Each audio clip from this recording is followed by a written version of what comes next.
ternyata ada tangan-tangan jahat yang mematikan listrik dan AC di ruangan ini. Ya, tolong dicari. Ya.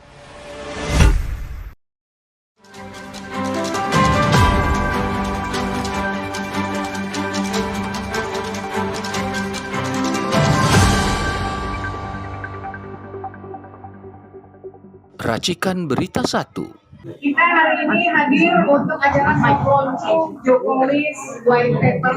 Sudah sekian lama dan sekian jauh drama tentang ijazah palsu ini bergulir, dan sekarang adalah di segmen yang sekarang soft launching buku Jokowi's White Paper. Mudah-mudahan acara ini menjadi salah satu jalan untuk mencari kebenaran dan keadilan di Indonesia. Assalamualaikum warahmatullahi wabarakatuh. Mari kita berdoa, mudah-mudahan sebagaimana doa Nabi Nuh, kita mohon kepada Allah bahwa tidak ada kezaliman kecuali dianjurkan ke Allah Subhanahu wa taala. A'udzubillahi minasyaitonir rajim. Bismillahirrahmanirrahim. Qulillahumma malikal mulki tu'til mulka man tasha wa tanzi'ul mulka mimman tasha wa tu'izzu man tasha wa tudhillu man tasha biyadikal khair innaka ala kulli syai'in qadir.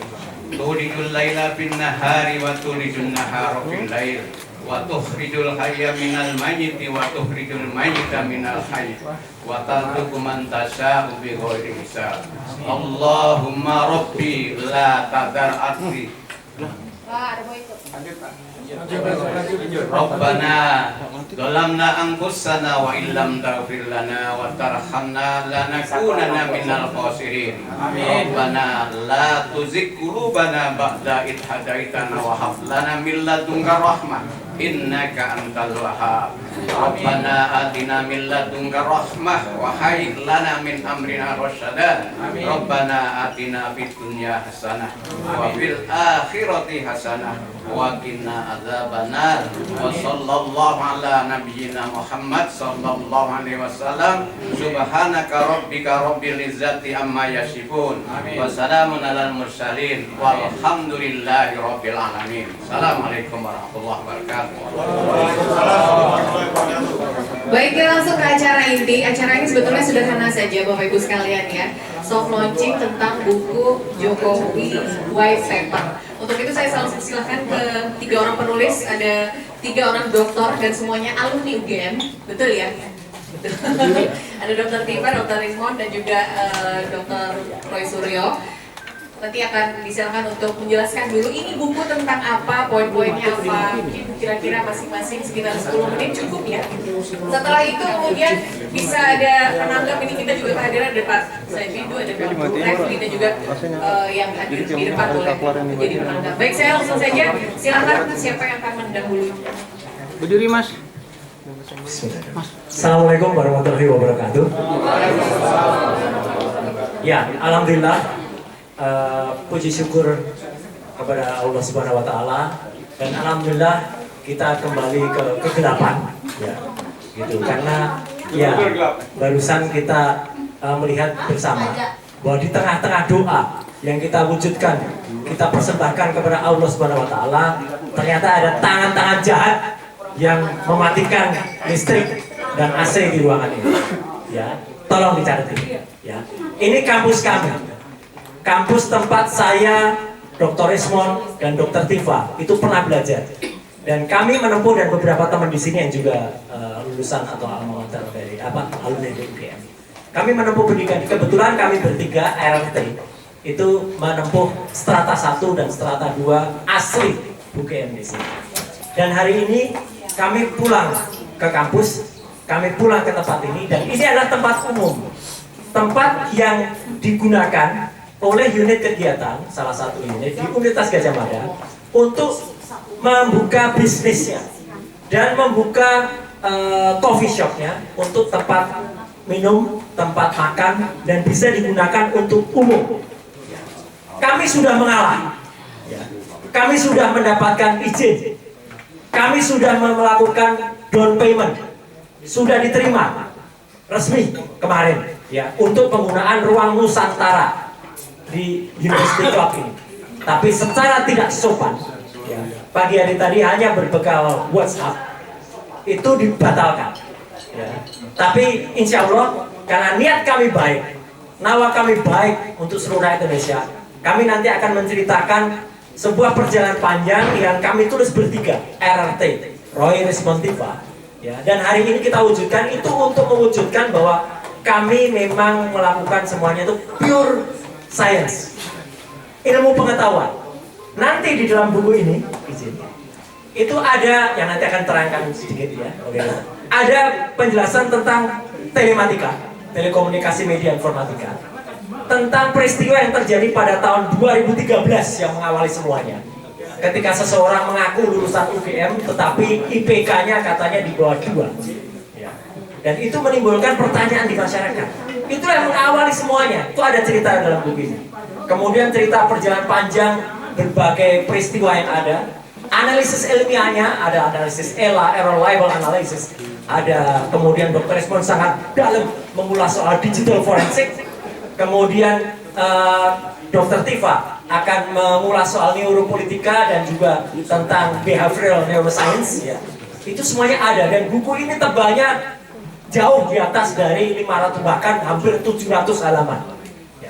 Buku ini kita lakukan soft launching tetap saat ini. Alhamdulillah teman-teman semua yang telah menjadi saksi kehadiran buku ini, ya, di tempat, di kawah candar, di muka ilmu yang universitas ini berdiri tanggal 19 Desember 1949. Dan ketika kampus ini dibuat, waktu itu kami atau senior-senior kami melakukan kuliahnya di Pagelaran, di Keratonnya Yogyakarta di Ningrat.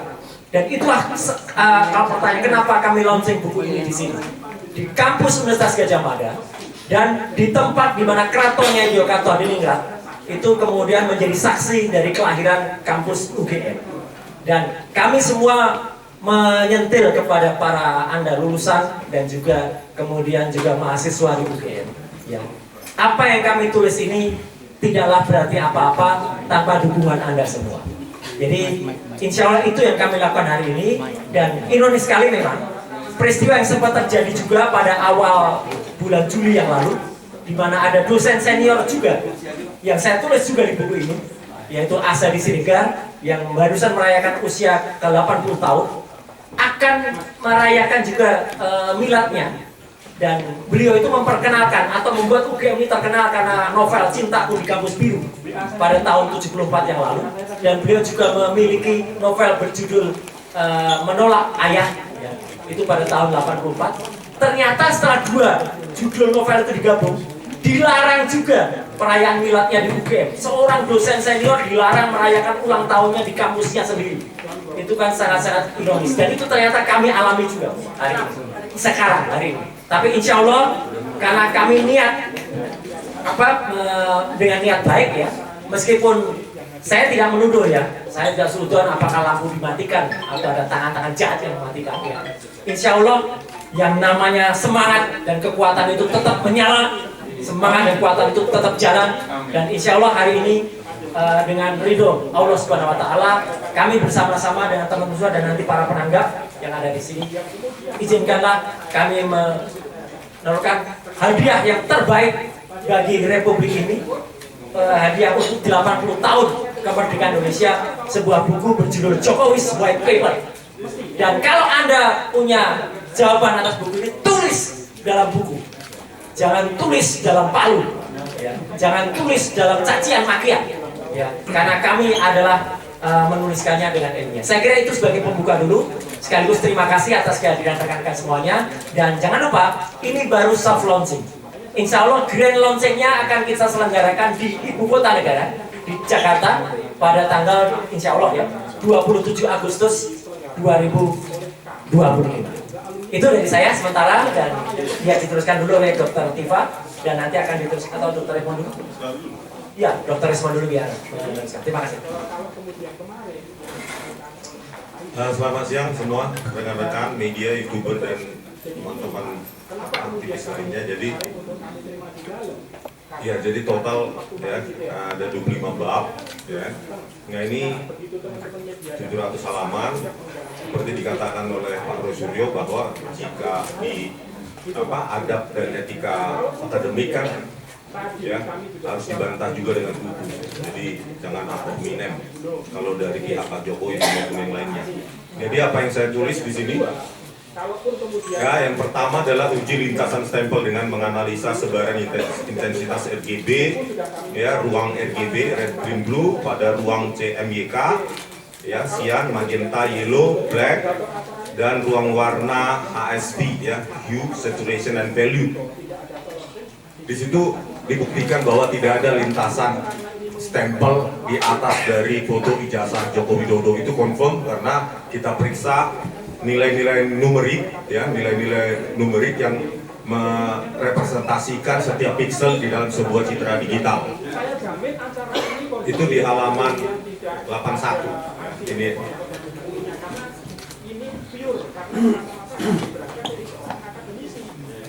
Nah, inilah nanti rekan-rekan apa ya? Nah, ini sebenarnya sederhana ya, skripsi aja pun sebenarnya tidak layak sebenarnya ini, cuma banyak yang nggak berani aja. Terus yang kedua adalah uji ELA, error level analysis itu, ya, itu menguji sebaran dari kompresi di sebuah file JPG yang diupload oleh saudara Dian Santi Utama yang diklaim asli dan kita buktikan tidak asli. Oleh karena itu di sini kita membandingkan dengan 3 metode. Yang pertama ELA dengan adaptive brightness scaling, terus ELA dengan CLAHE, ya, contrast limited adaptive histogram equalization.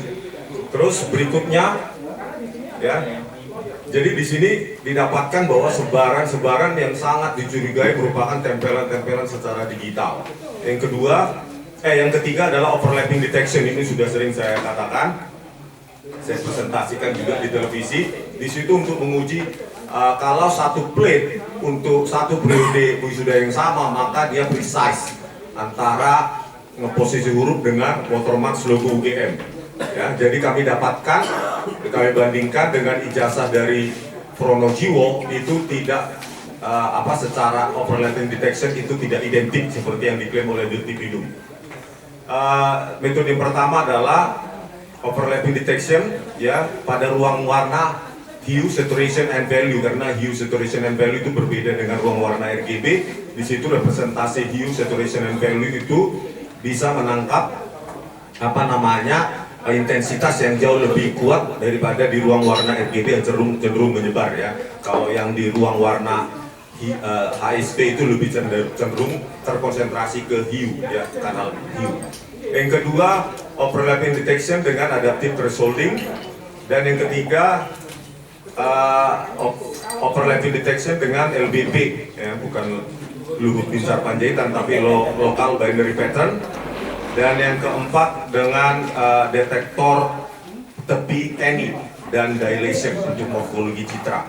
Nah, dari keempat metode yang diuji coba ini membuktikan bahwa memang terjadi perbedaan antara ijazah yang Pronojiwo dengan ijazah dari Joko Widodo, ya. Terus jadi tidak identik seperti diklaim oleh Dirti Bidung. Selanjutnya analisis lapisan visual. Nah, di sini kita ingin membuktikan analisis lapisan visual bahwa di Pronojiwo kita buktikan huruf dulu ditimpa dengan watermark logo UGM. Huruf ditimpa, dikunci dengan watermark logo UGM. Sementara di ijazah Joko Widodo, ya, itu watermark dulu baru huruf. Artinya gampang diedit, ya. Kalau seharusnya watermark itu dipakai untuk mengunci supaya tidak gampang diedit seperti yang kita temukan di uang kita di rupiah, ya. Iya, ya. Nah, itu ada berapa metode. Pertama dengan pengklasteran Cummins, ya. Terus yang kedua metode segmentasi di ruang warna HSB, ya, hue, saturation, and value. Terus yang ketiga dengan metode GMM, Gaussian Mixture Model.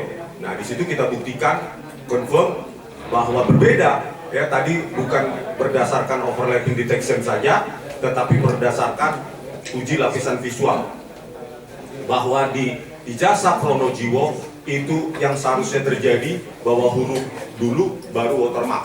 Tetapi di ijazah Joko Widodo itu sebaliknya. Terus berikutnya kita lakukan uji proportional spacing dan kerning. Nah, kalau ini bukan ijazah yang kita teliti, tetapi lembar pengesahan pembimbing skripsi yang ada tanda tangan dekan juga yang difoto oleh Mas Rory Sudyo tanggal 15 April 2025. Nah, sebenarnya hasil ini akan lebih akurat jika kita dapatkan kesempatan untuk langsung men-scanning dengan resolusi tinggi, tapi itu tidak mungkin terjadi ya, karena skripsi Joko Widodo sekarang sedang entah ada di mana. Nah, hasil dari pemotretan tersebut dengan resolusi yang cukup tinggi oleh Mas Rory Sudyo, kita lakukan uji proportional spacing dan kerning. Nah, proportional spacing ini dan kerning adalah dua ciri yang didapati dalam dokumen digital. Walaupun sudah di-scan, dia bisa kita deteksi. Proportional spacing adalah ruang adaptif ya, berubah-ubah untuk tiap huruf. Sementara kerning adalah ruang adaptif yang berubah-ubah jarak antar huruf dan kata yang atau string. Nah, di sini kita lakukan metode atau kita implementasikan dengan OCR, Optical Character Recognition, terus kita hybrid dengan edge detection, terus kita hybrid juga dengan morfologi citra, dan terakhir kita analisa semuanya, kita bandingkan dan terkonfirmasi bahwa dua ciri proportional spacing dan kerning tersebut ada di lembar pengesahan skripsi Joko Widodo yang tidak mungkin ada pada tahun 1985, karena proportional spacing dan kerning ini hanya dijumpai dari sebuah dokumen yang diproduksi dengan teknologi word processor. Terus yang berikutnya kita lakukan uji overlay. Ya, uji overlay ini ya kita lakukan dengan implementasi difference map dengan deskriptor sheet, ya, scale invariant fully transform, dan dengan deskriptor BRIS, yaitu binary robust invariant scalable freepoints. Apa yang perlu dicapai di sini adalah uji overlay. Apakah benar? Ya, jadi satu lembar pengesahan Joko Widodo saya rekonstruksi dengan Word dokumen tahun 2025, lalu saya cocokkan. Ya, saya cocokkan huruf demi huruf, kata demi kata menggunakan tadi itu. Ya, tekniknya adalah teknik overlay. Jadi didapatkan 90% kecocokan bahwa hasil rekonstruksi dengan Word dokumen itu cocok dengan apa yang ada dimuat di lembar pengesahan Joko Widodo. Yang berikutnya adalah gradient analysis. Ya, kalau tadi kita melakukan uji sebaran intensitas, kalau sekarang kita lakukan gradient analysis untuk memvisualisasi bahwa tidak adanya lintasan stempel di ijazah atau di foto ijazah Joko Widodo. Selanjutnya kita lakukan analisis grid, ya, menganalisis bentuk huruf yang menjadi komplementer dari uji overlay. Di situ kita lakukan dengan sejumlah deskriptor, dan kita terakhir kita lakukan noise pattern analysis. Ya, karena apa? Bentuk cetakan ya itu yang dari inkjet, laser jet, ketik manual maupun hand press atau letter press itu bisa kita deteksi dengan NPA, ya, noise pattern analysis, yang berbasis FFT, fast Fourier transform, berbasis HOG, histogram of oriented gradients, dan berbasis LBP, local binary pattern. Jadi dari semua metode ini mengkonfirmasi bahwa ya lembar pengesahan skripsi Joko Widodo pembimbing itu adalah produk dari Word dokumen yang belum ada saat zaman itu. Ditambah lagi proses akademik yang tidak sah, seperti tidak adanya lembar pengesahan penguji skripsi, terus transkrip akademik yang tidak ditandatangani oleh otoritas dekanat seperti dekan maupun pembantu dekan 1, belum lagi bantahan dari Pak Kasmujo ya bahwa beliau bukan dosen pembimbing akademik maupun dosen pembimbing skripsi. Oleh karena itu Maka inilah kita persembahkan bahwa untuk membuktikan bahwa kami tidak punya bohir, bahwa ini murni sebagai landasan ilmiah. Kalau ada yang membantah, silahkan bantah juga dengan metode, dan metode-metode Anda tuliskan. Jadi jangan cuma omong-omong, juap-juap, langsung menjelek-jelekkan orang, itu kekanak-kanakan. Ya. Oke, sekian dan terima kasih.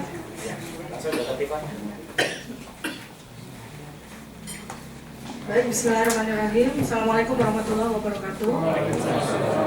Ya, jadi ini sebetulnya kita ini sebetulnya ingin memberikan hadiah ulang tahun kepada Republik Indonesia ke-80 ya, atas kemerdekaan bangsa dan rakyat Indonesia. Tetapi ternyata pada hari yang sama kita semua mendapatkan penjajahan kembali. Ya. Karena memang saya yang melakukan komunikasi dengan pihak UC dan diterima dengan baik oleh manajemennya. Kami diberikan kesempatan untuk melakukan silaturahim, ya, berkomunikasi dengan sesama alumni UGM dan sudah diberikan ruangan di ruang Nusantara. Tetapi tiba-tiba pada malam hari saya mendapatkan WA, katanya siapa yang mengadakan, jadi dari kepolisian dan dari pihak UGM itu menanyakan siapa yang menyelenggarakan dan sebagainya. Saya rasa kalau ada arisan atau apapun yang diselenggarakan di sini juga nggak bakal ditanya seperti itu. Jadi sekali lagi ini adalah inequality before the law ya, yang dilakukan oleh UGM sendiri. Karena pada beberapa waktu yang lalu di tanggal 26 Juli 2025 itu sebuah acara diselenggarakan di internal menggunakan fasilitas UGM. Bahkan kita juga sudah identifikasi bahwa yang hadir yang mengatasnamakan peserta reuni ya itu pun tidak semuanya orang UGM ya. Kita bisa mengidentifikasi ada beberapa orang di luar UGM yang hanya karena menggunakan baju seragam warna biru dinyatakan sebagai peserta. Padahal itu bukan orang-orang UGM. Kami tahu dengan ya, persis ya siapa orang-orang itu. Tetapi kami sebagai alumni UGM malah dilarang. Dan bahkan hari ini ya kami sudah patuh ya menerima pembayaran yang kami lakukan hari kemarin di tanggal 17 Agustus 2025. Kami sudah patuh untuk tidak menggunakan uang tersebut, tidak memaksa untuk menggunakan uang tersebut, tapi kami menggunakan coffee shop. Karena coffee shop ini kan uang bebas. Semua orang boleh untuk membayar makanan dan minuman di sini. Dan coffee shop ini setahu kami ada AC-nya dan ada lampunya, begitu ya. Tetapi ketika kami akan membayar makanan dan minuman yang akan nanti dinikmati oleh tamu-tamu kami. Tetapi kan seharusnya kami juga mendapatkan fasilitas berupa AC dan lampu. Tetapi dengan sangat menurut ini tragis sekali gitu ya. Intimidatif ini dengan sengaja AC dan lampu dimatikan supaya kita tidak betah di sini. Tetapi teman-teman semuanya yakinlah ya bahwa kalau acara itu diridhoi Allah, ya, dimanapun kita berada kita akan tetap merasa sejuk. Dan kita meyakini ya bahwa buku putih ini akan menerangi hati semua orang. Jadi buku putih ini kami sengaja menggunakan warna putih karena kami ingin menerangi hati semua orang yang kebenaran miliknya Allah Subhanahu wa taala. Jadi kami bertiga menulis buku ini semata-mata bukan karena kami itu akademisi ilmuwan atau punya ilmu luar biasa, bukan. Tapi kami bertiga ini alatnya Allah.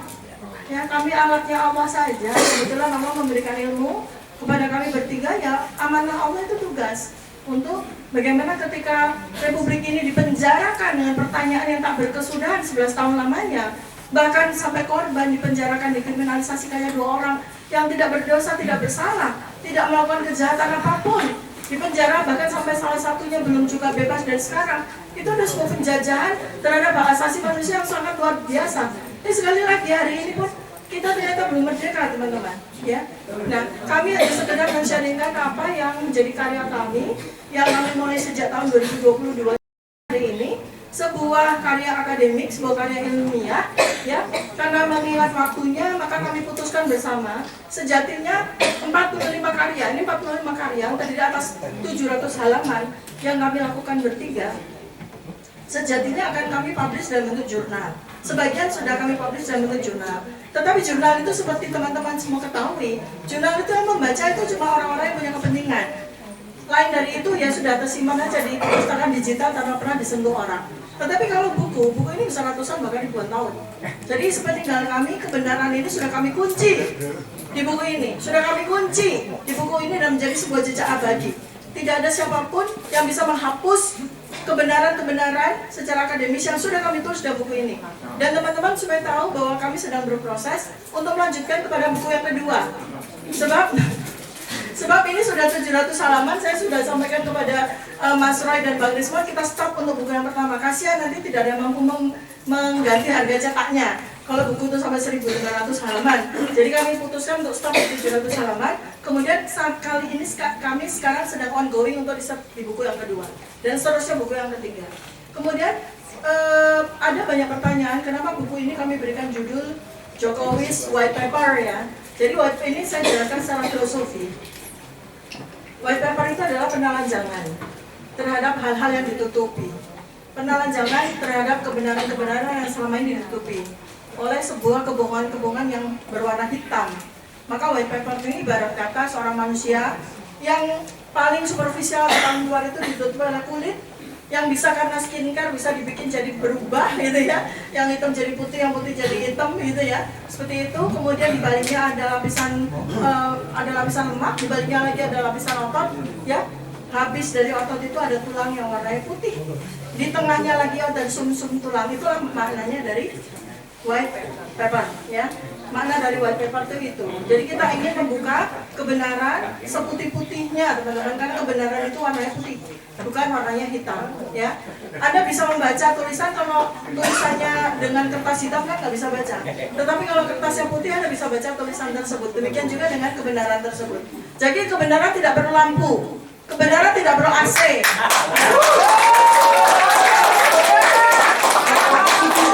Kebenaran akan menerangi dirinya sendiri. Teman-teman juga tahu bahwa kami bertiga RRT ini 3 dari 12 orang yang sekarang ini dalam kondisi sudah naik dari penyelidikan ke penyidikan. Apakah kami takut? Tidak. Kami tidak takut. Buktinya, salah satu buktinya kami takut. Ya. Kami sekarang posisi sebagai terlapor dan sedang menunggu untuk dilakukan pemeriksaan. Ya. Kalau jadi, ya. Kalau lanjut, kalau dia nekat, orang itu nekat mau mengkriminalisasikan kami, supaya tahu bahwa buku ini akan beredar dengan cepat di bulan Agustus 2025 ke 25 negara. Kebenaran jika dia sudah membuka dirinya, sudah melahirkan dirinya sendiri, tidak bisa lagi ditutup dengan apapun. Ya, bahkan cuma sekelumit penjara itu tidak akan bisa membungkam kebenaran itu. Ya, jadi andai kata Allah mengizinkan kami, katakanlah mencicipi tahanan, ya, kebenaran yang ada dalam pikiran kami sudah terbuka keluar, sudah dibawa oleh orang-orang yang memegang buku ini. Dan buku ini tidak hanya terbit secara analog, tetapi juga terbit secara digital. Ya, itulah makna kebenaran. Ketika Allah Subhanahu wa Ta'ala sudah membuka, tepuk tangan semua dong. Ya. Jadi ketika kebenaran itu sudah mengeluarkan dirinya, dia sudah tidak ada lagi yang bisa untuk membungkamnya. Walaupun itu cuma rektor UGM yang mematikan AC, yang menyuruh pemerintah tidak ada lagi, tidak ada. Mereka yang kepanasan, bukan kita di sini. Mereka yang hatinya gelap sehingga mereka harus butuh lampu. Mereka berpikir bahwa kalau kita sudah nggak dapat AC, kita sudah nggak dapat lampu, kita nggak betah. Nggak, justru mereka yang kita buat tidak betah.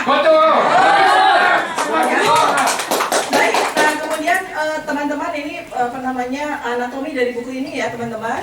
Ini 700 halaman, ini adalah dummy. Buku aslinya jauh lebih indah teman-teman. Ya, kami buat menjadi 2 versi. Yang pertama adalah versi collection ya, versi collection karena kami harapkan bahwa buku ini akan berada di perpustakaan rumah masing-masing dari semua orang, semua rakyat Indonesia. Ada di perpustakaan setiap universitas, ada 4.000 universitas di seluruh Indonesia, ada di pesantren-pesantren, ada di sekolah-sekolah, ada di mahat-mahat, ada di ruang-ruang pendidikan semuanya. Sehingga semua rakyat Indonesia memiliki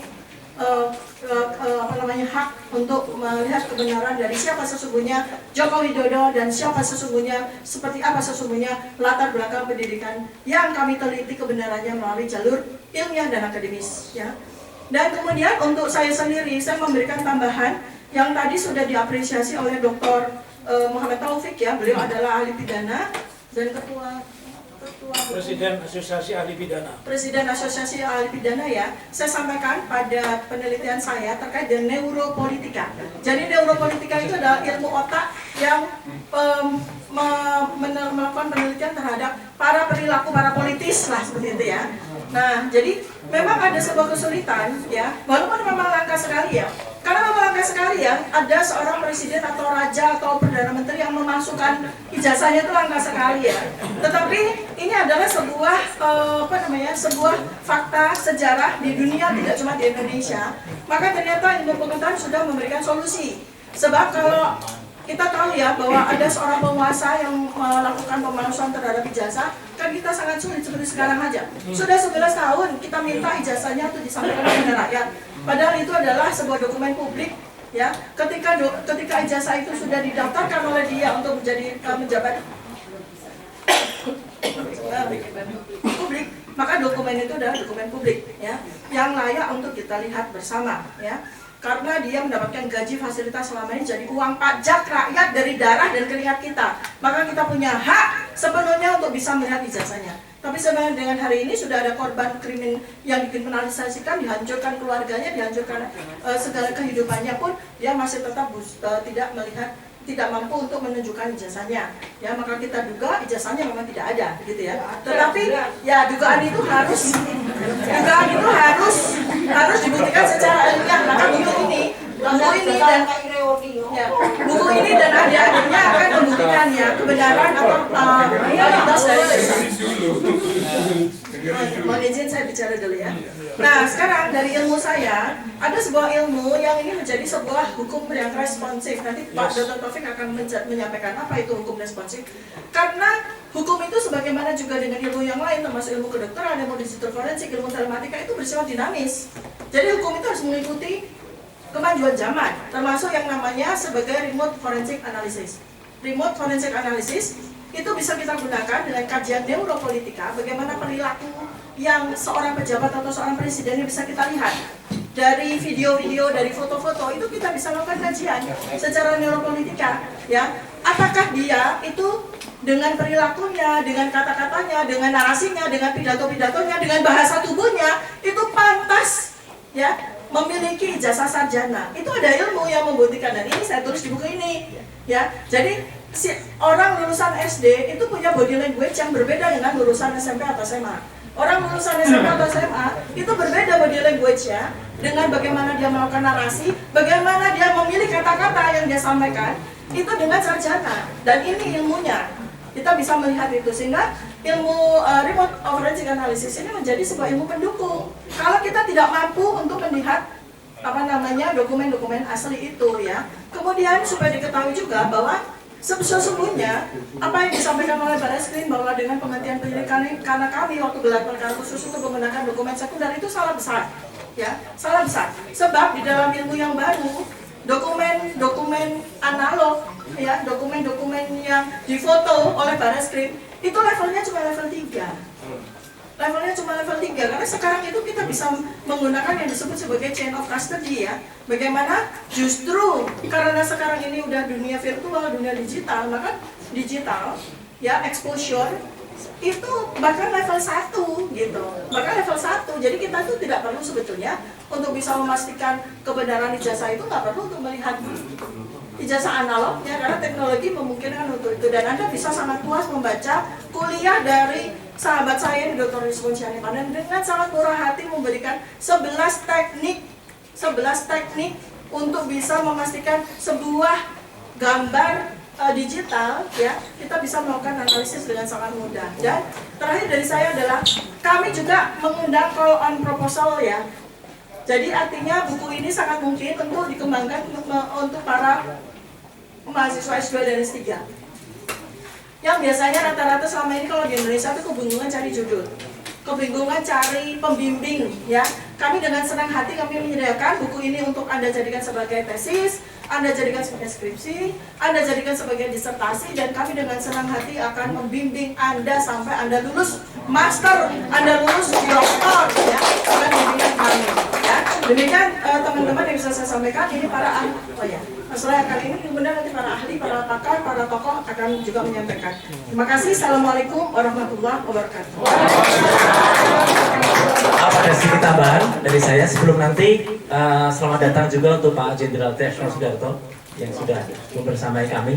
Ya, di sini ada juga Pak Dr. Taufik, Pak Saididu, kemudian Mas Andika, ada Mas Refli Harun, kemudian ada juga Mas Bangun Sutoto sebelah kiri, ya, kanan. Ada juga Pak Alkatiri dan juga mohon maaf kalau ada yang belum saya sebut di sebelah sini. Ya, nah Pak Samsir, ya, gitu. Nah, baik, ada masukan tadi sedikit, ya, karena sifatnya adalah soft launching. Tolong tadi barusan masuk ke saya, tolong di-spill sedikit. Oke, saya akan spill sedikit ya, gitu. Jadi kenapa buku ini kami soft launching? Jadi di sini supaya kelihatan. Jadi saya juga menuliskan bagaimana cikal bakal ini, bagaimana kampus Universitas Gadjah Mada itu. Maka saya tulis dari seminar yang pernah diselenggarakan, yang tadi dikatakan ada IP kurang dari 2 itu. Kemudian ada juga cerita tentang film Cintaku di Kampus Biru, ya, novel Cintaku di Kampus Biru. Nah ini, ya, lengkap ya. Jadi ada foto-fotonya. Ini semua full referensi, tidak hanya naratif saja, semua ada buktinya, ya. Kemudian sampai dengan yang tadi saya cerita, bagaimana Bang Azhari Siregar tidak bisa menyelenggarakan acara miladnya, itu pun ada di buku ini. Jadi semua itu kita susun. Kemudian kami juga menulis bagaimana kebanggaan terhadap ijazah. Contohnya sudah ada ijazahnya wakil presiden kita, Pak Muhammad Hatta. Ini masih dipajang sampai dengan sekarang replikanya di University of Rotterdam di Belanda, ya. Bahkan kami juga nulis, kenapa kami menulis itu dengan undang-undang Declaration of Human Rights, ya. Kemudian kami juga menulis, maaf. Nah, ini tentang kebebasan pers, ya. Jadi teman-teman media, ada di sini para YouTuber, kami bela Anda, ya, dalam mengungkapkan pendapat, kebebasan berpendapat di sini. Dan juga selaku pembuat dan perancang juga Undang-Undang Keterbukaan Informasi Publik nomor 14 tahun 2008, saya termasuk, Undang-Undang ITE nomor 11 tahun 2008, saya juga tulis juga. Dan bahkan kedatangan kami bertiga ke Universitas Gadjah Mada tanggal 15 April 2025 yang lalu pun ada di buku ini. Kemudian orang-orang yang sudah sempat dipenjara sampai dengan sekarang, ya, dikriminalisasi sebelumnya, tentang kasus Bambang Tri dan Gus Nur pun kami tuliskan di sini. Jadi buku ini sangat lengkap menuliskan, Anda nggak perlu buka-buka lagi referensi yang lain, sudah ada. Bahkan apa yang dilakukan oleh sahabat-sahabat kami dari TPUA, tim pembela ulama dan aktivis, yang kemudian melaporkan ke Barreskrim. Bahkan ketika Jokowi melaporkan dengan bukti fotokopi, ya, hanya fotokopi, ya, itu pun digunakan, ya, dan melapornya di bagian loket kehilangan, ya. Itu pun ada juga foto, ini fakta, ya, ada di sini saya tuliskan juga. Dan ini ketika awalnya ijazah itu fotokopi juga ditunjukkan oleh Pak Dr. Sigit Sunarta, Dekan Fakultas Kehutanan, ada. Kemudian ketika ijazah yang diupload di Dian Sandi, ada juga di sini. Kemudian analisis yang tadi diceritakan Dr. Rismond soal error level analysis, ada fotonya, ada bukti ilmiahnya semuanya. Itu kami ulas semuanya di sini detail banget, sampai termasuk kepada teknik yang lain yang ini belum kami ceritakan di media. Ada di sini bagaimana ijazah Joko Widodo itu tidak ada kelihatan banget, ya, di sini tidak ada embosnya, tidak ada lintasan yang sudah disebutkan Dr. Rismond, itu clear banget. Kemudian juga kami tuliskan di sini adalah bagaimana perbandingan foto. Kenapa foto di ijazah Jokowi itu tidak match dengan foto Jokowi? Ya, ada. Match dengan siapapun kami tuliskan di sini juga. Clear. Bahkan perbandingan antar ijazah yang tadi disebutkan Dr. Rismond. Nomor 1120 itu milik Jokowi dibandingkan dengan 1115 milik Frono Jiwo, 1116 milik almarhum Hari Mulyono, 1117 milik Sri Murtiningsih. Semua lengkap dengan buktinya, dengan faktanya. Jadi artinya buku ini benar-benar insya Allah ilmiah, ya, lengkap dengan gambar-gambarnya, balik perbandingannya, Dr. Respon detail banget. Jadi artinya teman-teman semua, apa yang kami lihat ini foto dokumentasi ketika tanggal 15 April diterima di ruang 109. Kemudian ini skripsi yang kami foto, saya pegang sendiri, kami pegang sendiri. Jadi ini bukan bukti dari medsos. Ya, kalau ada orang yang bilang itu foto kami nyuri, orang itu bohong. Saya pegang foto, saya pegang skripsi itu dengan tangan saya sendiri. Ya, saya berani bersumpah kami pegang itu. Dan kalau sekarang itu hilang atau dihilangkan, ya tanya kepada UGM kenapa menghilangkan skripsi ini. Dan skripsi itu jelas betul, tidak ada lembar pengesahannya, tidak ada lembar pengujiannya. Ketika kemudian salah satu kuasa hukum dari Jokowi mengatakan, oh mungkin lembarnya copot, atau letak di belakang. Orang itu belum pernah bikin skripsi kan? Ya, kok bisa lembar pengujian itu copot? Lembar pengujian copot tidak mungkin ada. Dan ini adalah dokumentasi ketika pada tanggal 19 Desember 2017 kebohongan besar terjadi di kampus ini. Ketika Jokowi mengundang seorang namanya Pak Insinyur Kasmujo ya, dulu ketika mahasiswa Jokowi dia masih namanya Pak Kasmujo BSc, diundang ke depan. Kami tuliskan detail lengkap dengan kalimat-kalimatnya. Jadi kalau kami kemarin ketika diperiksa itu membaca transkrip, kami pun juga mentranskrip semua kata-katanya Jokowi dan Pak Kasmujo waktu itu.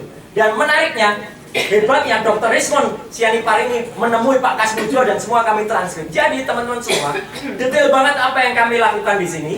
Dan artinya insya Allah ini semua akan ada di buku ini. Jadi itu spill yang tadi diminta oleh teman-teman. Dan itu adalah membuktikan bahwa cerita di kampusnya Gajah Mada itu bagaikan sebuah panggung pewayangan. Langit gelap-gelap. Ya, hari ini tepat tanggal 18 Desember kami diganggu oleh ternak-ternak ini. Ini ternak-ternak yang mengganggu kita, ya. Namanya termul. Wah, ini ternak-ternak yang mengganggu kita. Apakah akan kita kalah dengan ternak-ternak ini? Tidak. Ya. Dunia pewayangan sudah menggariskan. Ada empat tokoh yang kemudian menjadi panutan kita. Karena tokoh-tokoh ini, wayang itu memang aslinya tidak hanya dari Indonesia. Wayang itu ada dari India, ya.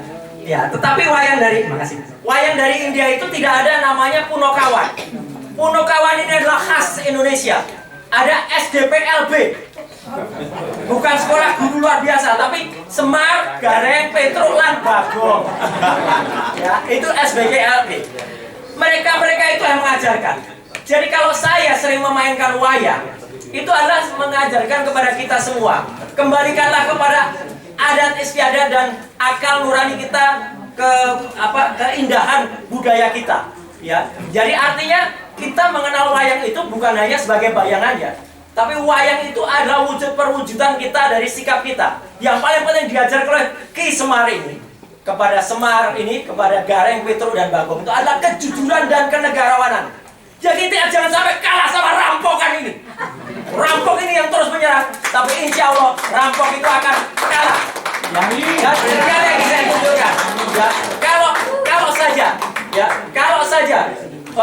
kalau saja orang itu memang tidak pernah lulus sarjana, ngaku saja bahwa dia memang lulus SMA. Salah satu contoh mantan presiden kita menunjukkan kuliah di Unpad tapi nggak lulus, nggak apa-apa. Beliau menggunakan ijazah SMA-nya. Jadi jangan ngaku-ngaku lulusan Gajah Mada kalau memang bukan lulusan Gajah Mada. Memang sayang, ya. Kalau memang orang itu pernah menginjakkan kakinya di UGM, menurut anggaran dasar dan anggaran rumah tangga keagamaan, yang itu direvisi pada tahun 2014. Siapa presiden tahun 2014? Nah, itulah jawaban kenapa ada RT keagamaan itu direvisi. Alumni itu bukan lulusan. Alumni itu orang yang pernah menginjakkan kaki, pernah kuliah sehari saja di UGM, itu bisa disebut alumni. Saat itulah terjadi revisi, ya, pada tahun 2014. Jadi saya ingin menyampaikan, insya Allah apa yang kami lakukan itu adalah berbekal saintis dan pengetahuan, dan mohon kepada para tokoh untuk mulai menanggapi, mulai dari Pak Saididu, ya, dan kemudian nanti bergeser ke Pak Dr. Taufik, ke Pak Andika, kemudian terus ke Pak Tiasno sampai ke Pak atau Pak Refli dulu. Oh, sama-sama alumni, baik. Ya, mulai dari kiri. Jadi mulai dari kiri ke kanan. Terima kasih. Oh iya, sama Pak Agus. Tadi Dr. Ivan menyampaikan buku ini akan distribusi ke 25 negara. Ya. Forum Pak Agus ini dari Forum Diaspora Indonesia. Ya. Selain kepada teman-teman 25 negara, buku yang berbahasa Inggris, ada bahasa Inggrisnya tuh? Ada. Keren. Akan kami sampaikan juga, saya sebagai Sekjen NDI, kepada 5 kantor Human Rights Watch di 5 negara. Terima kasih Pak Agus. Ya. Dan Di balik Pak Agus ini ada orang yang dituduh-tuduh sebagai orang besar ya. Lalu yang kedua, kepada Amnesty International di 2 negara. Yang ketiga, kepada 3 orang senator di Amerika. Ya. Dan yang terakhir, kepada PBB. Itu saja. Terima kasih. Terima kasih. Saya tambahkan ya, Ferdi. Jadi kita juga sudah akan menghubungi YouTuber internasional yang memang sangat concern dengan masalah pemalsuan identitas ya. Dan kami juga sudah akan mempublish buku ini kepada kantor-kantor berita internasional, Reuters, Bloomberg, BBC, CNBC dan sebagainya. Baik, sekarang lanjut kepada Bang Dr.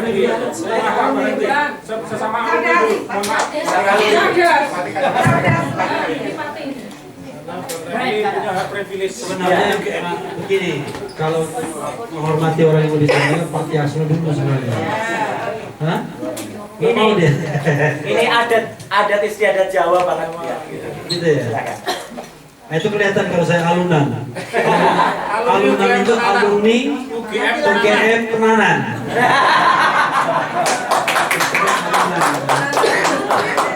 Jadi kawan-kawan semua ya, ada 2 hal yang ingin saya sampaikan. Pertama, saya alunan, sudah saya katakan tadi singkatannya. Saya masuk UGM 89 dan lulusnya tidak usah dikasih tahu ya. Lulus gak? Lulus. Lulusnya 94, wisudanya 95. Saya dulu bangga sekali dengan UGM karena ada rektor dulu yang bahkan di zaman Orde Baru, di zaman Jenderal Tiasno Sudarto itu mengantar bahkan mahasiswa untuk demo. Padahal kita tahu zaman Orde Baru sangat represif. Tetapi kampus UGM menjadi simbol dari perlawanan dari rezim represif. Jadi rektor pun antar mahasiswa demo. Jangan bayangkan era reformasi, di era Orde Baru berbeda sekali. Tapi saya menyaksikan hari ini agak sedih saya, ya kan? Agak lampu dimatikan, kemudian. Tapi saya buktikan pakai jaket terus saya tetap, sambil menahan panas ya. Ini nggak ada masalah. Kok kenapa UGM sangat paranoid? Kan yang ini biasa aja sesungguhnya. Kita press conference, saya katakan tadi ini dari orang-orang yang kita saling kenal ya, insya Allah tidak akan ada keributan apapun walaupun ini disiarkan ke seluruh Indonesia dan seluruh dunia karena ada YouTube kan, ada media sosial. Tetapi intinya adalah saya agak kagum dengan RRT ini, paling tidak agak lebih lah sedikit dari yang sekedar omong-omong ya kan, karena ternyata mereka beliau bertiga sempat mendokumentasikan apa yang sudah dibicarakan selama ini dan bahkan berbentuk buku dengan halaman 700 halaman. Tepuk tangan dong buat mereka semua. Karena ini tidak gampang. Kenapa tidak gampang? Butuh konsentrasi dan keseriusan di tengah hiruk pikuk semuanya. Roy Suryo, Mas Roy, itu konon kata istrinya jam 5 subuh sudah keluar rumah, pulang jam 5 subuh lagi. Orang yang belum tahu istri Mas Suryo ada di samping saya ya. Tapi bukan ini, Asli UGM juga itu. asli UGM juga, kakak angkatan saya. Jadi itu satu. Yang kedua, saya mengikuti persis mengenai isu ijazah palsu ini. Dan insya Allah berdasarkan bisikan Mas Roy, 99,999% ijazahnya asli, buatan selain UGM. Tapi standarnya S1 ya. Kalau ada yang lebih rendah dari itu kita tidak bicarakan. Yang kita bicarakan adalah insinyurnya.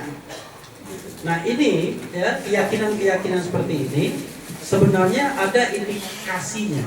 Indikasinya itu adalah biasanya ya, kalau Anda kalah berdebat head to head, maka Anda berusaha mengalihkan perhatian. Ini setiap saat yang kita mengatakan tunjukkan aslinya, tunjukkan aslinya, tunjukkan aslinya, bikin reuni, tunjukkan aslinya, pertemuan, ya kan? Tunjukkan aslinya, ketemu gurunya, ya kan? Ternyata Kasmujo beda, ya kan? Kasmujo itu kalau suka memuji Jokowi. Kasmujo itu. Tetapi sekarang dia sudah menjadi orang yang menyampaikan yang sesungguhnya. Jadi sering sekali dibilangin, wah ini itu yang setebal itu, ya kan? Hanya bernilai 1 katanya. Menurut pasal 184 KUHP, itu hanya 1 saja. Betul Pak Taufik? Ya, 1. 1 aja. Iya 1 iya. Itu katakanlah kan alat bukti itu ada keterangan ahli, ada keterangan saksi, ada surat, ada keterangan terdakwa, dan ada petunjuk. Ada 5. Dan kemudian ada dokumen atau informasi elektronik sebagai perkembangan. Itu 1 buku, memang 1 surat. Tapi dari buku tersebut berkembang kemana? Kita akan bisa mendapatkan ahli, mereka sendiri, Pak Taufik dan lain sebagainya. Kita bisa mendapatkan saksi, Pak Kasmujo dan lain sebagainya.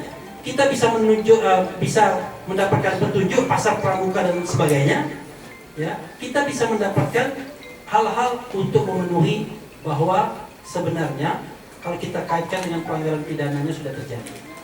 Karena yang paling penting itu adalah ijazah itu. Anda mau bikin ijazah Harvard nggak apa-apa, ya kan? Wah, Refy Harun lulusan Harvard, tapi saya nggak beritakan. Saya cuma tempel aja di dinding rumah saya, ya kan? Dan saya orang lain nggak tahu. Tapi once Anda gunakan itu untuk jabatan publik, maka disitulah permasalahan. Bukan lagi domain privat, tapi sudah menjadi domain publik. Jadi sudah tunduk pada hukum-hukum publik. Tidak bisa lagi ada pengecualian, wah ini dokumen privat saya, nggak ada. Karena undang-undang kita mengatakan kalau sudah masuk di dalam wilayah publik untuk jabatan-jabatan publik, maka hak publik untuk mengetahuinya. Maka konstitusi kita mengatakan pasal 28F, setiap orang berhak atas informasi.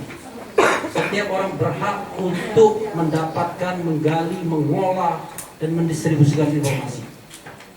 Dan negara kita adalah negara yang berkedaulatan rakyat dan dilaksanakan menurut Undang-Undang Dasar, bukan menurut Undang-Undang ITE dan bukan menurut Undang-Undang KUHP. Karena itulah, maka apa yang kita lakukan ini adalah bernilai konstitusional. Jadi jangan khawatir kepada petugas juga. Kalau Anda menghargai konstitusi, maka itu bilang konstitusi langsung dia berubah. Takut dia konstitusi. Kalau Anda menghargai konstitusi, maka Anda menghargai namanya people sovereignty, ya, kedaulatan rakyat.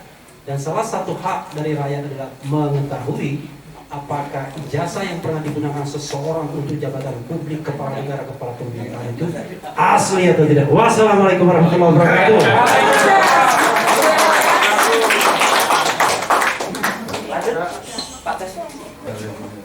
Assalamualaikum warahmatullahi wabarakatuh. Waalaikumsalam warahmatullahi wabarakatuh.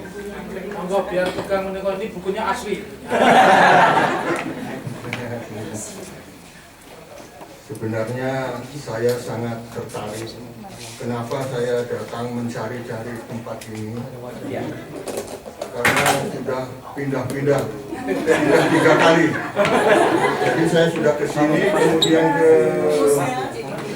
Museum Angkatan Darat, sudah sampai sana kok nggak ada lagi, ternyata ke sini lagi. Alhamdulillah. Kenapa saya begitu? Karena saya sangat tertarik untuk membantu tokoh-tokoh kita yang dikriminalisasikan. Padahal beliau-beliau ini berjuang untuk kebenaran. Ada di TNI ini, Tentara Nasional Indonesia, landasannya adalah Sabta Marga. Marga ketiga kami kesatria Indonesia yang bertakwa kepada Tuhan Yang Maha Esa serta membela kejujuran, kebenaran, dan keadilan. Dan pemimpin-pemimpin politik kita sekarang ini kebanyakan tidak ada itu semuanya. Hilang kejujurannya, hilang kebenarannya, hilang perjuangan untuk keadilannya. Ini sangat luar biasa. Jadi betul bahwa kita memperingati 17 Agustus tahun kemerdekaan bangsa Indonesia, tetapi nyatanya rakyat Indonesia sekarang ini masih dalam penjajahan. Penjajahan yang dipimpin oleh bangsanya sendiri. Yang ini berbahaya, menjadi kedok-kedok dari asing yang ingin tetap menjajah Indonesia. Oleh karena itu, saya justru mohon kepada para TNI, karena saya mantan TNI dan sekarang masih berjiwa TNI. Tentara Nasional Indonesia nomor 1 adalah tentara rakyat.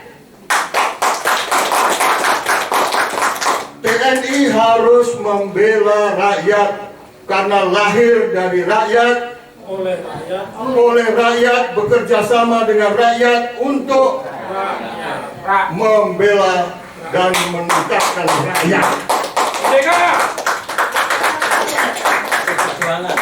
Yang kedua, TNI adalah tentara pejuang. Pejuang untuk kemerdekaan. Jadi sekarang ini 17 Agustus TNI harus tetap memperjuangkan rakyat kita supaya betul-betul merdeka. Nah, itu sudah diberi contoh oleh 3 tokoh luar biasa ini, yaitu prajurit, menurut saya prajurit Sabta Marga yang sangat hebat.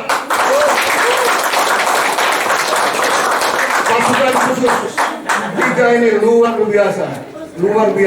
Oleh karena itu, satu-satunya jalan saya harus membela beliau. Baru setelah itu TNI itu adalah sebagai tentara nasional Indonesia. Jadi ini, tolong sekarang kita kembali kepada jati diri bangsa Indonesia yang sesungguhnya. Itu tadi, prajurit yang membela kejujuran, kebenaran, dan keadilan. 3 tokoh ini membela itu, membela kejujuran. Beliau membela keadilan, membela kebenaran, dan membela kejujuran tadi. Insya Allah, ini semua nanti akan berhasil karena Allah Subhanahu wa Ta'ala. Oleh karena itu, marilah kita, di samping kita melakukan tugas-tugas ini, jangan lupa kita berdoa. Berdoa, karena hidup kita ini nanti yang menentukan adalah Tuhan Yang Maha Esa, Tuhan Yang Maha Kuasa. Jadi siapapun pemerintahan kita ini jangan sampai menggunakan kekuatan, kekuasaan untuk dirinya sendiri, bukan berdasarkan kejujuran, kebenaran, dan keadilan. Itu yang harus dilaksanakan. Salah satu contoh yang sangat mendesak adalah kemerdekaan itu bagi bangsa Indonesia nomor 1 adalah tanah air. Tanah air Indonesia. Kemerdekaan harus terjaga tanah air. Tapi tanah kita sekarang luar biasa. Dipakai oleh asing, dipakai oleh tokoh-tokoh tertentu untuk dijual, untuk digadekan. Luar biasa. Ini apa? Kalau pemimpin kita seperti itu, maka semua akan sirna. Kemerdekaan itu akan sirna. Oleh karena itu, mari kita semuanya kita bersihkan Mari kita bersihkan kita semua. Diri saya harus saya bersihkan. Kita saudara-saudara sekeluarga harus kita bersihkan. Dan kita sebangsa dan setanah air kita harus bersihkan. Oleh karena itu saya selalu ingat itu apa kita harus dan apa namanya tadi kita harus membela kejujuran, kebenaran dan keadilan. Ya, demikian dari saya. Mudah-mudahan semuanya ini diberikan rahmat dari Allah Subhanahu wa Ta'ala, sehingga semuanya ini bisa berhasil, tuntas, dan tujuan kita tercapai demi Allah Subhanahu wa Ta'ala. Amin, amin, amin ya Rabbil Alamin. Alhamdulillahirabbil alamin. Mohon maaf apabila tutur kata saya kurang. Billahi taufiq wa hidayah. Wassalamualaikum warahmatullahi wabarakatuh. Assalamualaikum warahmatullahi wabarakatuh. Waalaikumsalam warahmatullahi wabarakatuh. Saya bukan alumni UGM. Saya bekas ketua alumni Institut Pertanian Bogor.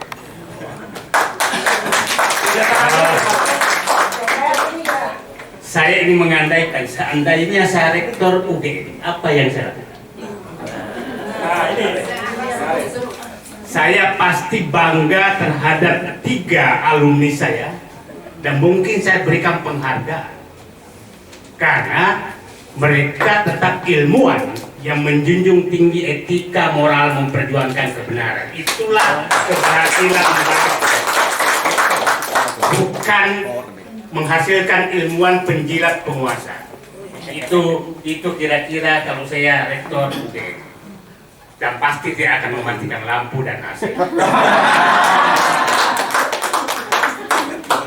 Ya, yang kedua yang saya lakukan, saya akan menyelamatkan UGM dari kisru 11 tahun ini dengan membuat forum yang sangat ilmiah, mempertemukan 3 peneliti ini dengan peneliti yang menyatakan ijazah Joko Widodo adalah asli.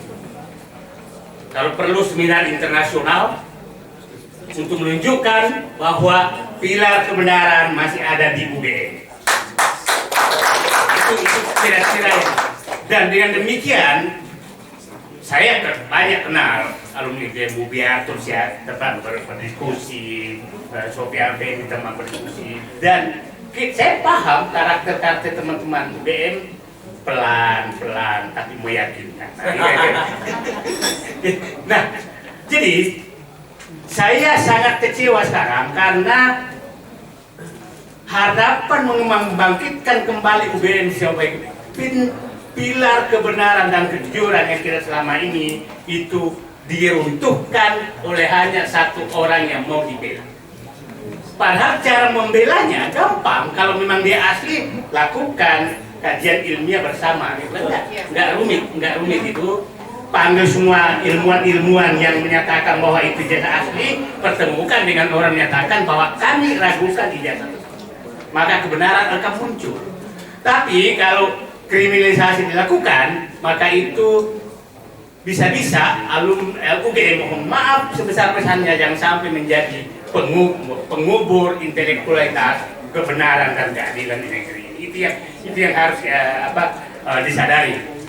Nah, sebenarnya sederhana kok masalah ini.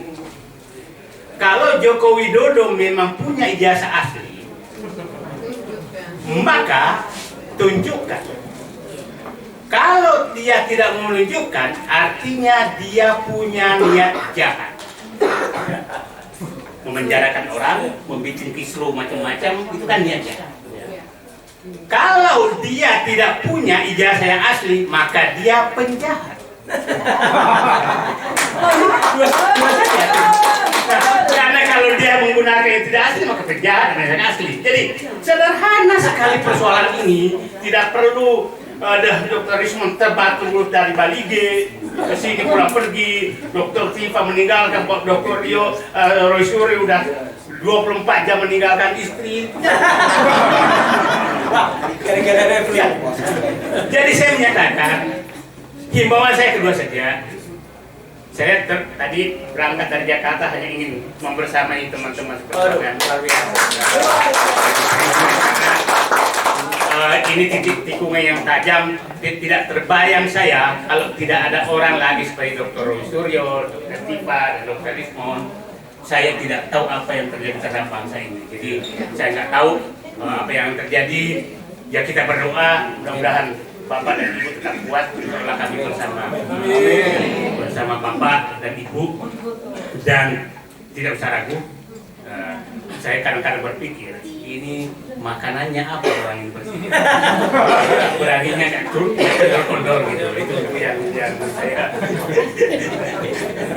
heran saya. Nah, saya sekali lagi kepada Rektor UGM, Ibu siapa? Profesor Di tangan Ibu keselamatan ilmuwan dan pilar kebenaran kampus.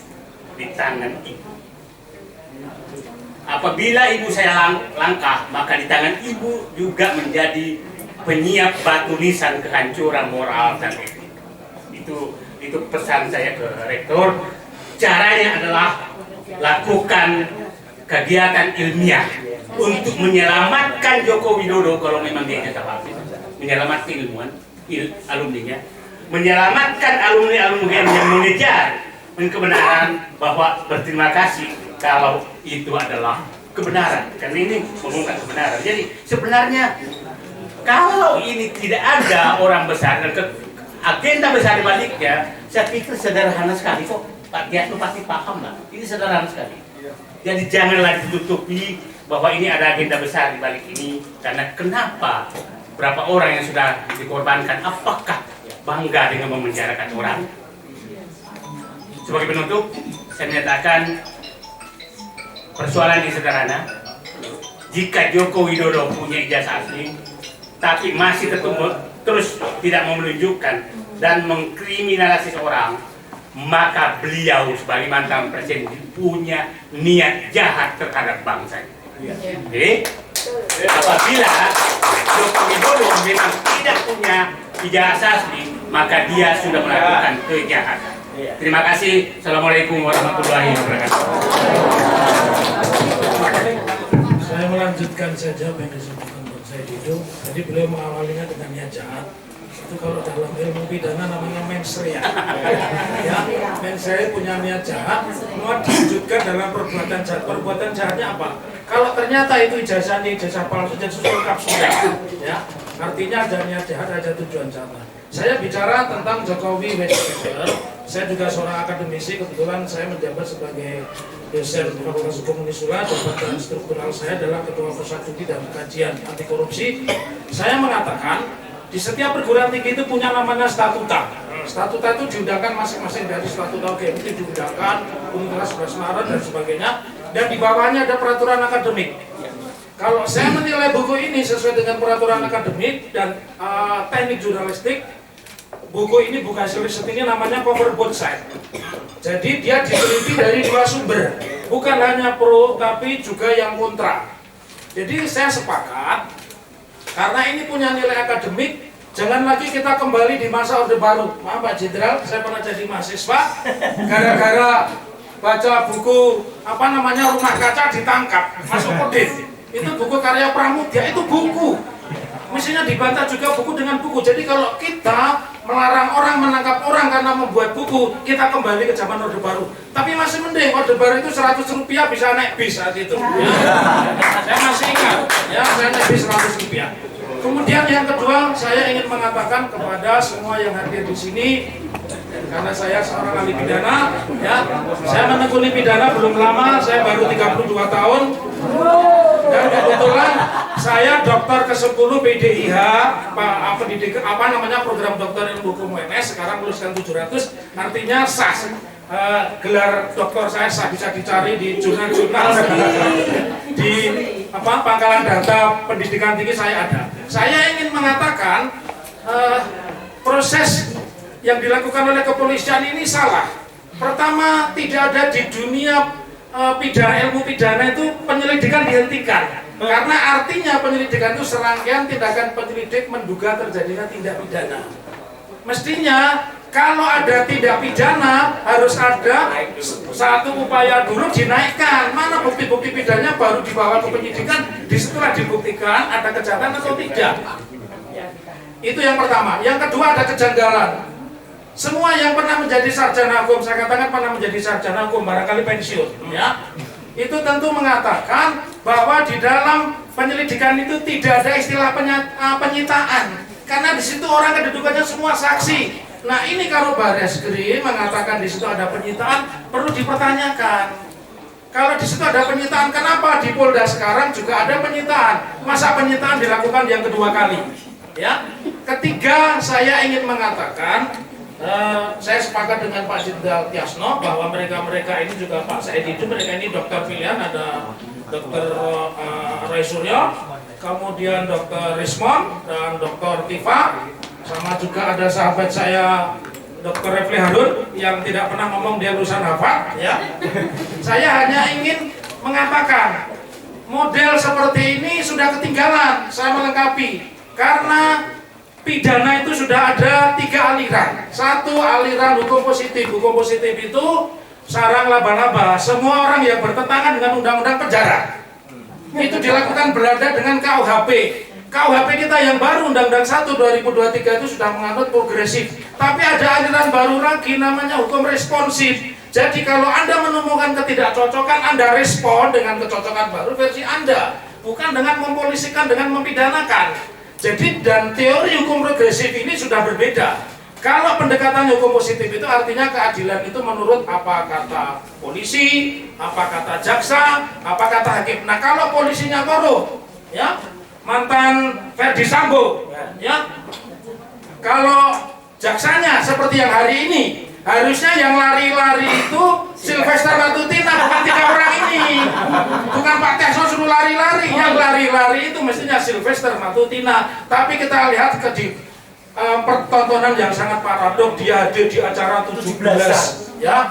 Saya melalui media ini di UGM ini saya menginginkan gelar-gelar akademik, apakah guru besar, apakah doktor di kejaksaan diteliti, kejaksaan agung. Nggak perlu teori hukum progresif itu. Satu, pertama mengutamakan keadilan dulu, ya. Yang kedua mengutamakan kemanfaatan, baru kepastian. Yang dilakukan polisi kepada 3 orang ini adalah melakukan dulu kepastian hukum, kemanfaatan, baru keadilan. Sudah ketinggalan.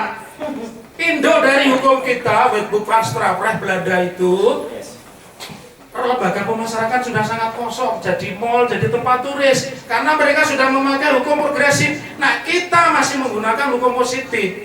Jadi benar dan tidak benar itu hanya satu sumbernya kepolisian, seperti yang dibilang oleh Rismon Sialipar. Jadi forensik itu bukan hanya di Mabes Polri, tapi di Fakultas Kedokteran UGM juga ada, dan di fakultas-fakultas lain yang memiliki jurusan kedokteran itu juga punya laboratorium forensik. Artinya mereka juga memiliki ilmu dan standar yang sama.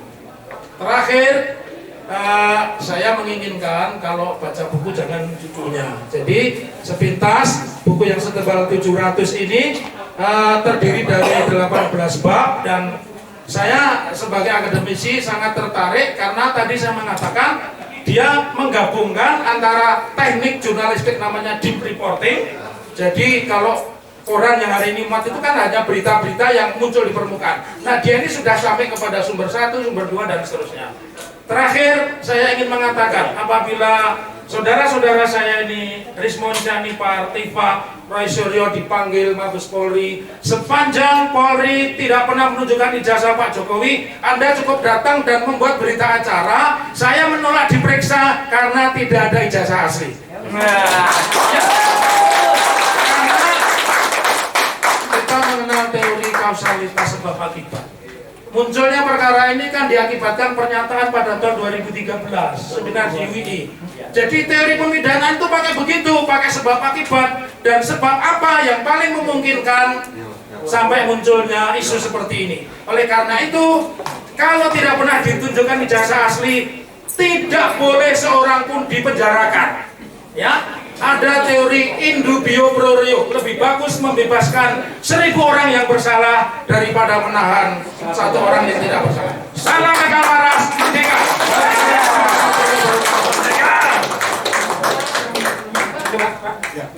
sekedar 1 menit aja. Ya, ini pengacara yang menangani gugat ijazah palsu di Solo.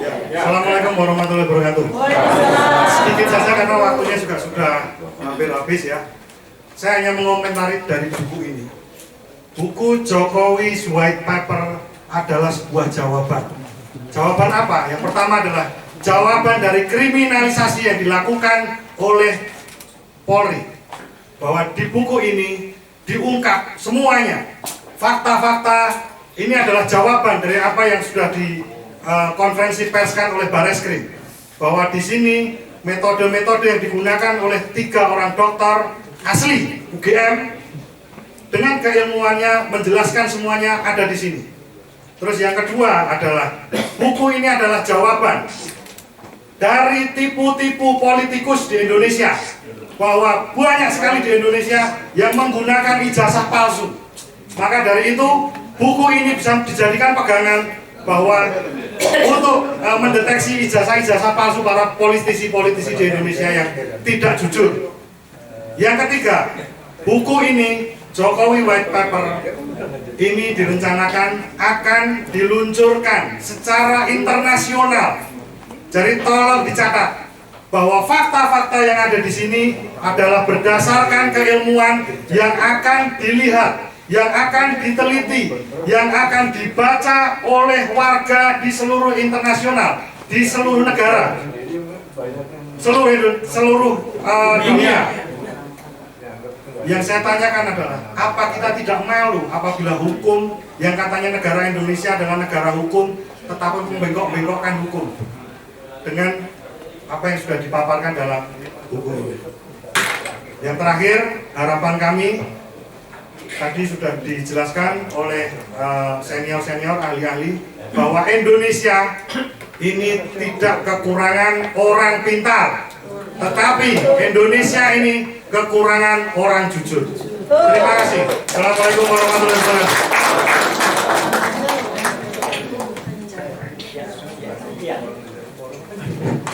Bismillahirrahmanirrahim. Assalamualaikum warahmatullahi wabarakatuh. Sebenarnya ini tidak secara hukum pun, secara syariat, ya kan, kita bisa menilai.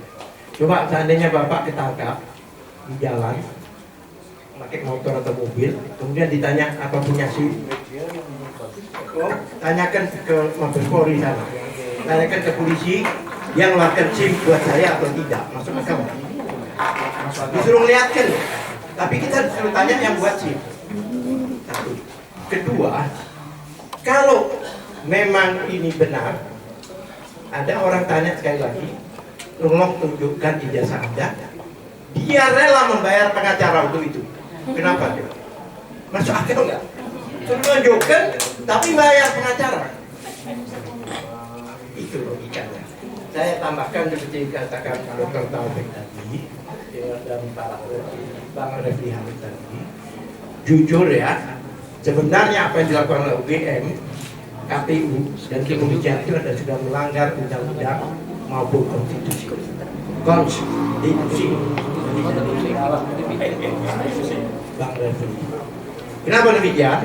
Selain tadi disebutkan pasal 28F yang menyatakan bahwa semua warga negara berhak berkomunikasi, berhak mendapatkan informasi, mengolah, bahkan menyebarkan suatu informasi dari dokumen publik.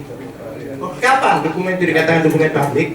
Dokumen publik itu sejak dari pribadi menjadi dokumen publik itu sejak digunakan.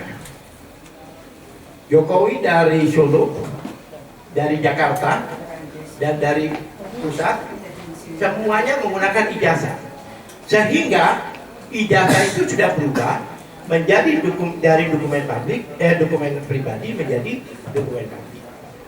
Karena dokumen publik tadi diatur Undang-Undang Dasar 28 tadi dan juga Undang-Undang Nomor 14 2008 yaitu keterbukaan informasi. Saya sebutkan ya. Pasal 1 ayat 3 di dalam undang-undang tersebut menyatakan bahwa yang dimaksud lembaga publik, yang dimaksud institusi publik, baik eksekutif, legislatif, maupun yudikatif, maupun lembaga-lembaga lain, yang mendapatkan dananya dari APBN. Itu lembaga publik. Pertanyaan saya, apakah UGM tidak mendapatkan dana dari APBN? Dapat kan? Apa yang dimaksud apa? BO bantuan operasional perguruan tinggi. Kalau SMA bom itu. Bos. Ya kan? Apakah KPU tidak mendapatkan dana dari APBN? Dapat. Berarti mereka adalah lembaga publik. Konsekuensinya di pasal 2 dari Undang-Undang Nomor 14 tadi menyatakan bahwa yang dimaksud dokumen yang dikeluarkan oleh lembaga tersebut atau yang digunakan itu adalah dokumen publik yang mana bersifat terbuka dan dapat diakses oleh siapapun. Pasal 4-nya jelas menyatakan bahwa yang dimaksud dokumen publik, ya kan, setiap warga negara berhak untuk mengakses, mengelola, bahkan menyebarkan dokumen tersebut. Jangankan ijazah, kalau orang sudah menjadi pejabat publik, hartanya pun harus dideklar. Dia punya saham, dia punya ini, bayangkan. Apa kesimpulannya? Bahwa apa yang dilakukan oleh UGM, KPU, dan kepolisian selama ini tidak menunjukkan ijazah tersebut, itu adalah melanggar konstitusi dan undang-undang nomor 14 tahun 2008. Jadi pelanggaran dilakukan mereka. Itu jelas. Seperti Pak Taufik tadi katakan, ya, di dalam penyelidikan, bahkan sebelum penyelidikan, ini kan dumas ya dilakukan oleh Bang Edi Sujana itu tidak ada pemeriksaan laboratorium, karena pemeriksaan laboratorium itu baru diperbolehkan setelah ada penyidikan, itu pun terakhir, bukan awal-awal.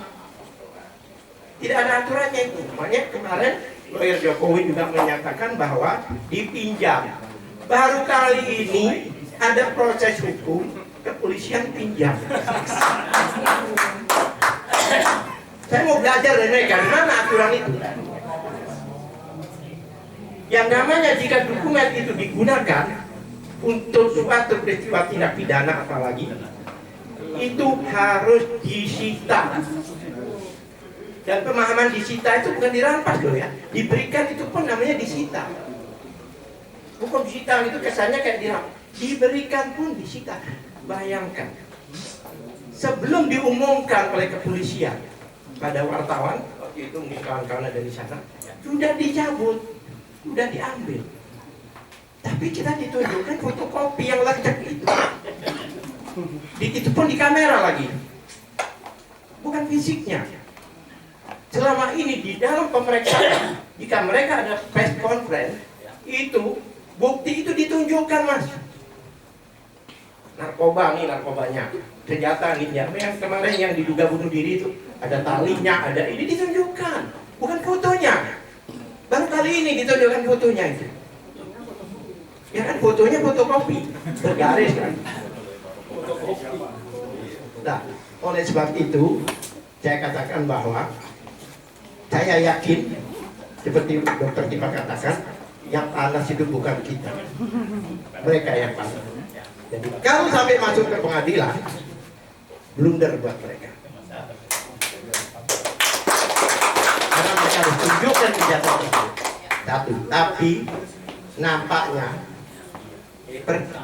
pemeriksaan ini akan dibelokkan dari ijazah ke masalah lain.